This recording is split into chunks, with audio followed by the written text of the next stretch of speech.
Well, we're in downtown Ozark, Alabama this afternoon, and we're walking over to the Ozark Cigar Company. I met the owner, John Varney, the other day, and he was demonstrating to me how they fill their craft beer growlers, and I thought it would make a neat video to share. Anyway, Ozark's about 40 miles north of the Florida line in southeast Alabama, and it's a neat little town to visit. So anyway, let's go in and meet John.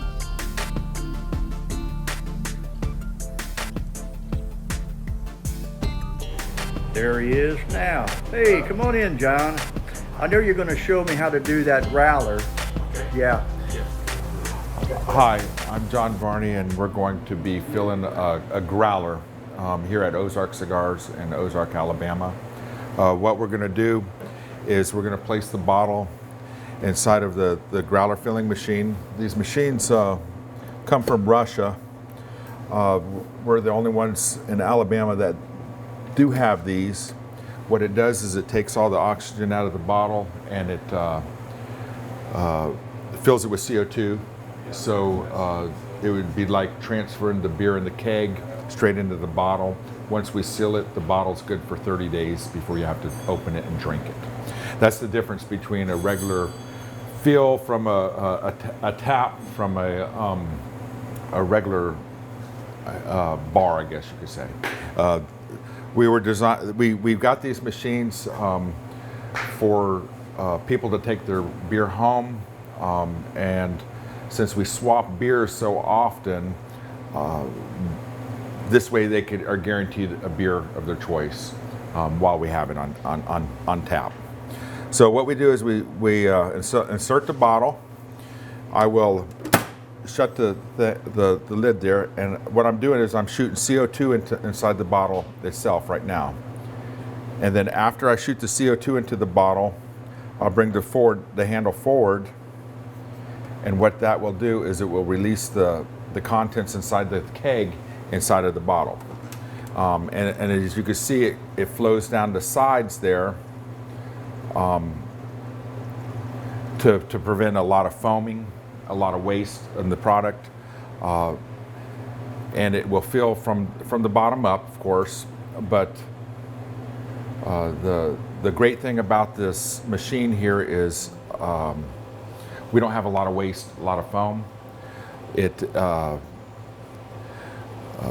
prevents a lot of mess whenever you go to fill a regular bottle from, say, a tap, and it keeps the beer fresh. So what we do is we will fill this bottle up, and once it gets up to right in here, I will take the knob and turn the blue knob on, which puts the CO2 through the line, so the next beer doesn't taste like this beer. So once we got it up to a good level there, what I'll do is I'll turn the knob from that one and run the rest of the beer through the line into the bottle. And what we do is we use the styramine is sanitizer. We use it quite a bit on just about everything we do. And then once that is full, we'll turn the knob off.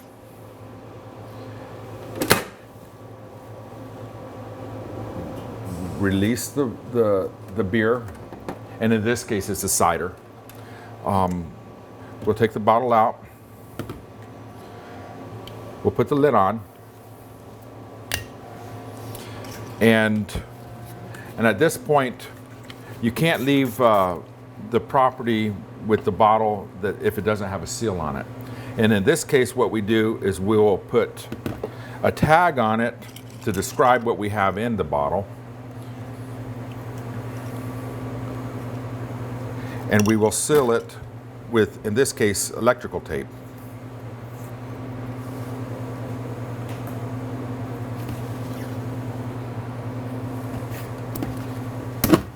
And after that, bottle of beer. That's good to go. It's good to go. Thank you. Yeah. We got started a couple years ago when we went to Alaska to visit my dad. And at that time, we were staying in a hotel, and we went to a brewery. And at that brewery, they had bottles that you could fill and take them home with you. And we thought, well, I'm sure we're kind of late to the game when it comes to that. A lot of craft breweries do that, and that was the first time we actually went to a craft brewery. So at that craft brewery, we got the bottle, we took it home to the hotel, consumed it, and on the way home, my dad said, well, you could take this bottle to any place up here that's like convenience stores or whatever, and they've got beer in kegs that they'll fill the bottle for you. And I said, well, that's ingenious. I think it would be really cool for Ozark to be able to have that. So what we did was we came back. We had a cigar shop here. We've been in business for 13 years with cigars. We came back and we did some more research on the beer industry and the craft beer popularity around here. And what we noticed was there was a craft beer festival here a couple years ago, and there were thousands of people that went to it. And we thought, well, there's a market. There's evidently a need for something like this. So we did some research. We didn't know anything about beer. I didn't even know how to pour a beer, let alone fill them or anything like that. So we did a lot of research, and we had this idea of getting a couple kegerators, and then we went on the internet and found these machines. These machines, because what we were thinking is, in a small space, how can we open up a place and control waste, control the mess, and with just myself and my wife doing this, we thought, well, these machines would work. They were kind of expensive, and when we ordered them, we figured out after that how to assemble them, how to make them run in a kegerator. So we called up Bama Beer Lines, and they walked through it. It was kind of a learning experience for all three of us, because it was him and another guy, and they assembled it, and everybody thought that it was kind of a harebrained scheme, but our waste on the CO2, we only have to replace a bottle of CO2 in a kegerator every 4 or 5 months. So what we found out is it was well worth the money up front for these machines, for the savings in the long run. And the cool thing about it is that since we go through so many beers here in Ozark, and we try not to repeat the same beer. We've got 25 on tap at all times, and once those are gone, we try not to repeat them.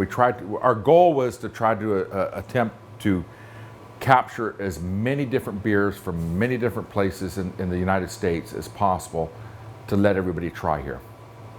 We've been through hundreds of kegs, hundreds of different brands and blends, I guess you could say, or whatever, for the Ozark population and the surrounding community to enjoy.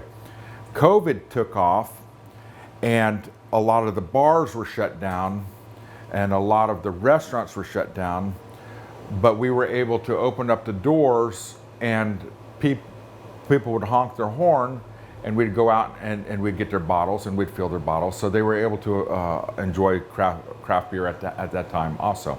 Whereas a lot of places weren't able to, you weren't able to get draft beer, period, here in Alabama for a while. So it just kind of took off, and we were really blessed with the community support that we get from Ozark. We try to help other businesses here in Ozark, and they help us. So we're fully involved in the community right now, and we were able to grow. our next step from this, since it was such a huge hit, was to try to open up a tap room to where we could have events, have all these breweries come in, have all the wine tastings and the cigar events and stuff like that. But in order to do that, we needed the 500 square feet of seating area, so we added on to the building. And so we are kind of in an event venue of different craft breweries coming in. We've had Goat Island from Coleman, Alabama. We've had Common Bond from Montgomery. And this month we're going to have Fat Bottom from Nashville. So these people are coming in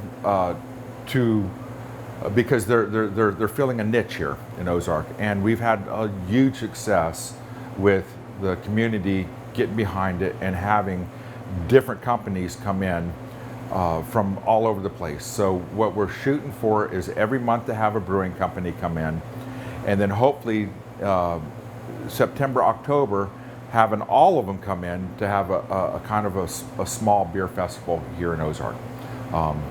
That's the overall goal where we're shooting for right now. We've done really well on the wine. When we got the beer, we took that, we did the beer, and then the next step was wine. So we're starting to feel a need for the wine in the community. We don't want a actual bar, so we close at 6 o'clock. Tuesday through Saturday at 6 o'clock, unless there's an event going on. This isn't a place that you can get drunk at and hang out and just be like a local bar. Like, there's nothing wrong with it, but that's not our vision. Our vision is to have special things for Ozark in the space that we created here. We have the Blue Agave across the street. You could come in and you could order their food, they'll walk it over, or you could bring your own food in. We stay away from the food altogether, but we do encourage you to bring food, have dinner, and have a craft beer while you're eating. We encourage people for date nights to come here. There's no loud music playing. Occasionally we'll have we've had Little Jimmy Reed here, which is a blues player. We've had Asa Sellers here, which is kind of a John Mayer type.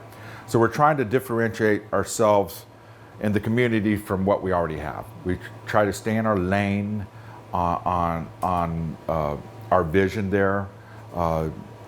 We bent a little bit this last couple weeks and are starting to offer Michelob Ultra, and I swore up and down that I never do that because it's a domestic beer. But we have people that enjoy the space and enjoy the events that we have, and they don't mind paying for it. So we're just growing. We're growing here in Ozark, and not just us, but I think Ozark, the downtown community, is growing. They just needed some people to take some chances, and there are people taking chances. So we have great feelings that Ozark is going to be at a different level here in the next year or so. Where are y'all located?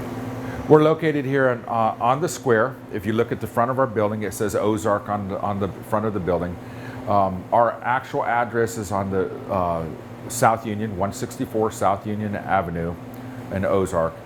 But if you look at the courthouse, if you find the courthouse, it just does a circle, and you'll have no problem finding us. Just look. That's great. Well, that's awesome. Thank you. Yeah, I think it's right. Yeah, it looks like Ozark was revitalized. They are. It's whole downtown. They are. Just like the country. I don't know whether you're familiar. No, but I'm sure it's a great community, and I think we've got the community involved. We've got the business owners helping each other. We do a champagne brunch the first Saturday of the month, where we get involved with the Loose Brick Coffee House, and then the other retailers get involved. So you could go over to Lanny's across the street from us and enjoy some champagne or a mimosa that day at her store, or Bearfield's, or Market on Broad around the corner. So all of the businesses on the square here in Ozark are coming together to try to provide different, newer things to Ozark. So we live upstairs, so we're all in. I mean, we're not going anywhere. Okay, well, thank you, John. I Thank really you. appreciate that. We appreciate you. Thank you.